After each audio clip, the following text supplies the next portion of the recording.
This is the video I wish I could have watched before hiking the enclosure in Grand Teton National Park. I hope it helps. Enjoy. Starts here, right? Yes. All right. Go up there, doing the switchbacks. Then the beautiful Garnet Canyon, hike up. Then we're going over some boulders there. Through the stream, getting wet. The Meadows, happily camping.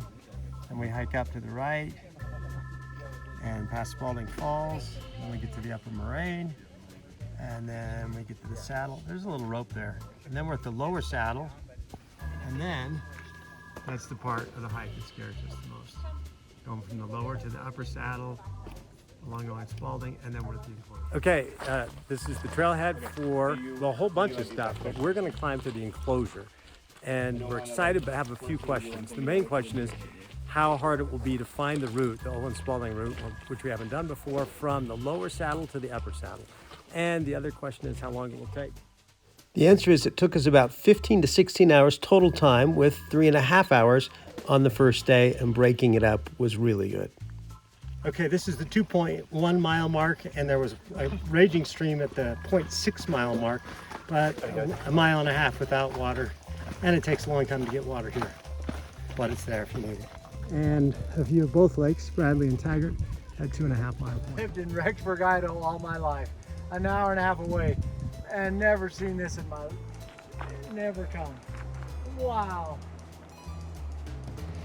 Okay, this is the 4.3 mile mark according to all trails, and it's worth holding out till you get to this point for lunch.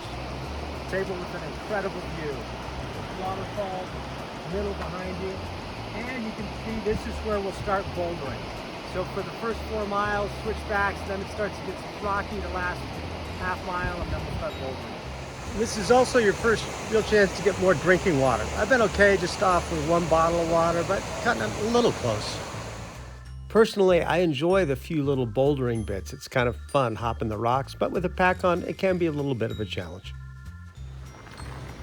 Okay, that first little bouldering thing just took about 10 minutes, and then you're on a nice little trail before you hit another boulder field.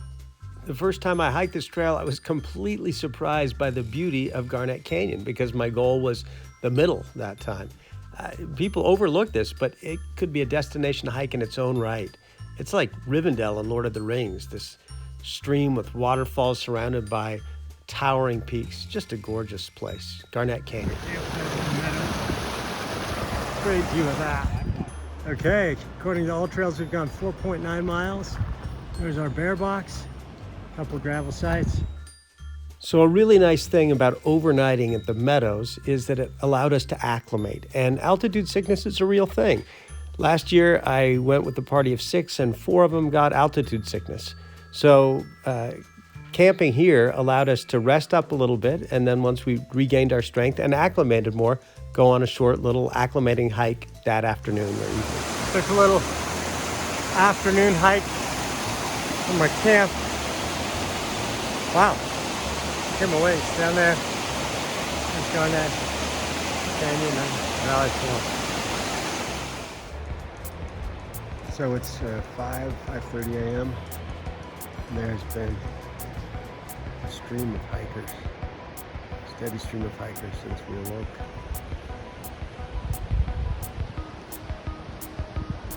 It's at dawn, it's still plenty of stars. Dawn was spectacular. Our timing was just a little bit off. We didn't quite get to see the sun itself because of the alignment, but stunning. Heading out at 6:16.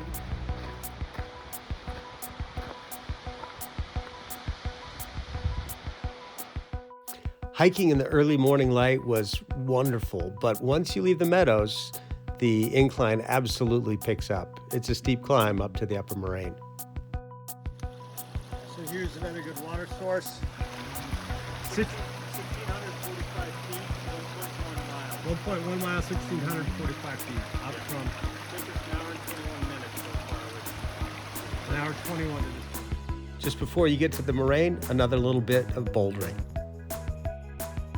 Another camping option is the morainal zone, or the moraine, which has its advantages and disadvantages. It's 10,800 feet, so higher, a fair amount higher than the Meadows, but it might be too much too early, but it's a shorter hike the next day, but it's not nearly as beautiful. And you can see that there are some ropes in place here if you want to use them, but if nothing else, I'll show you the right way to go. So at the wall, there's a rope, which is really helpful and a little bit exciting and thrilling for people like us who are basically hikers, not really rock climbers. It wasn't too bad, but it did get our juices flowing just a little bit as we got up to the lower saddle. The lower saddle is sandwiched between the Grand and the Middle, and it could be a destination in its own right for a long, rigorous day hike. It's a ridge, and you can see for miles on both sides. It's 7 miles from the trailhead, although as it gets steeper, those miles become a less relevant measure, almost misleading. There is a water source, the last one on the climb, at the lower saddle, but it's not flowing very fast, so I'm really glad that we filled up our camelbacks down lower before we got up to the wall. And here's a cool thing for connoisseurs of high elevation toilets. There is a toilet, an outdoor outhouse on the lower saddle, but before you get excited and think you can go number 2 there without having to do anything, all you're getting is privacy. It's nice, but you still got to pack it out. And that's the view of Table Mountain, or Table Rock, a popular hike on the west side of the Tetons. The lower saddle is kind of like a built-in rest stop. You can see other climbers there, get something to drink if you need to, tank up, and then take a look up at what you're going to climb. That's the Enclosure on the left and the Grand on the right. Here we go. Time to helmet up. The first 30 or 45 minutes are really straightforward. You follow a trail and you hike up, make a nice little bit of elevation gain, get a look back down at the lower saddle and at the middle.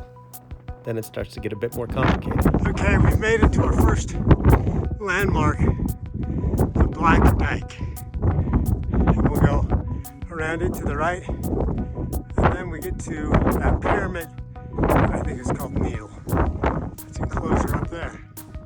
Without ropes, this chimney was a bit daunting for us as hikers who aren't really rock climbers, but it was exciting and doable. But I had to jump just to catch the first handhold. Okay, so we could have kept going up that chute, but we've been advised to hug the needle and then come up here. Show them, Drew, what's it look like going through the eye of the needle. Here it comes. With God, nothing is impossible.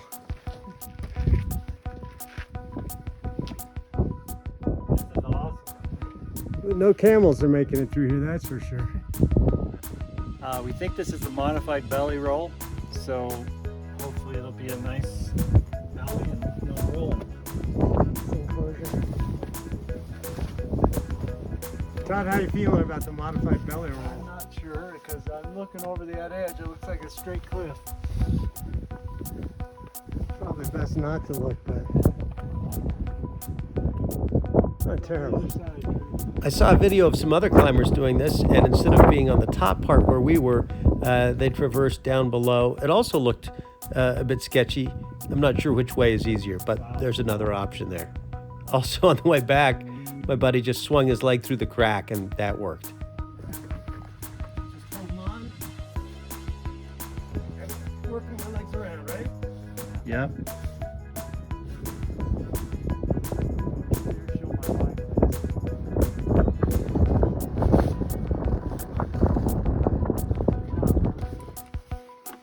A little scary, That's sketch. but fun.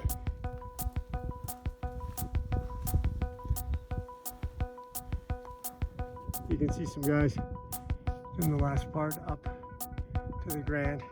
Is this the upper saddle right there? Yeah. And we're gonna go somewhere left of it here. The only navigation error we made was going too far to the left and missing the Enclosure initially, but that led to this great footage Drew got of this sheer cliff. And then down below, you can see a helicopter on the saddle. It wasn't doing a rescue mission training, but still it's a sobering sound to hear when you're climbing up there. All right, so this is us on the Enclosure. There's a safe space right here. It's wonderful, but it's much smaller than I thought. And technically the second highest peak on the Tetons, or maybe not technically if it doesn't qualify as its own. That's the Grand. The wind stopped for just a moment for this. Shoot back down to where we came from. We climbed all the way up here, recognized that glacier from earlier in the day. We'll hike back down that moraine and out the canyon. There's the middle, the south, that's Purse, or Nape Fair. And then if you turn to this side, you'll see, I've already done a separate video of that. Anyway, about 6 hours here. I'd say a half hour of not knowing exactly where to go up here. So we hope to shave that off because we want to see if we can get to the car without it being especially dark. I loved hiking with my dear friends Todd and Drew, and I wouldn't recommend doing it alone. There was safety in numbers, and it was great to have the moral support. Incidentally, the enclosure itself isn't a cave, but a sacred spot built perhaps thousands of years ago as Native Americans brought those stones there for some kind of ritual. It felt cool. Incidentally, you get a great aerial view of Cascade Canyon, which eventually intersects with the Teton Crest Trail and then leads up to Lake Solitude, a marvelous hike, and here's a rare view of it. Last detail at the summit, that's Jackson Lake in the distance and Jenny Lake in the foreground. With hindsight, this is what you want to do. You don't go up to the pass or that peak right to the left of it. You go just to the left of that, not any further. We went too far over. Okay, also one thing not to forget, that you have to go down after you go up. And going down, it's a thing. We're videoing each other. So you can see right through the other side. This is not very long. And you do have to duck down. But yeah, you do it pretty quickly. So on the way back down, we stopped to look at how we got to the Eye of the Needle. We came up a chimney there, and then after you finish up that little chimney, keep going straight and you hit a slab, like a billboard almost, of rock. And for us anyway, we couldn't go over that. So then you go to the right along this ledge, and this ledge takes you to the Eye of the Needle, which will then be on your left. And then you go through the Eye of the Needle and on up. Drew makes coming down the rope on the wall look easy. It was the last technical bit that we had of the day, although still hours of hiking ahead.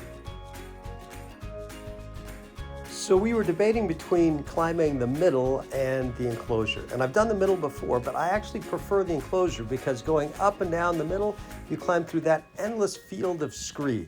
I feel like the footing's actually much firmer on this hike. And down there's our tent. Okay, it took us, I think 6 hours of hiking and climbing time, maybe another hour-ish of breaks and lunch, getting up, and then 3 hours coming down, which is great. But now it's 5:03, and we've got about 5 miles to hike out, but I think we'll beat the dark. So 6:15 was just right. By the way, we're 58-year-old men. Todd, you're 57, sorry. But in reasonably good shape. We weren't pushing too fast going up. By design, we wanted to acclimate and leave something for the way out. So that's about how long it took. I was dying to know that last night. So if you're planning a trip and want to know, for us to do the enclosure, well, I'll do the math when I get done. I actually forgot to write down what time we finished. I think it was about 6:45. So the whole thing took us about 16 hours. And I left enough in the tank to be able to run the third of a mile back to get the car at the trailhead. All in all, this is a rigorous climb that you've got to be in great shape for. But we weren't rock climbers. It took us to the edge of our comfort zone and then a little beyond, especially the route finding skills required. But it was a great adventure. I'd recommend it highly.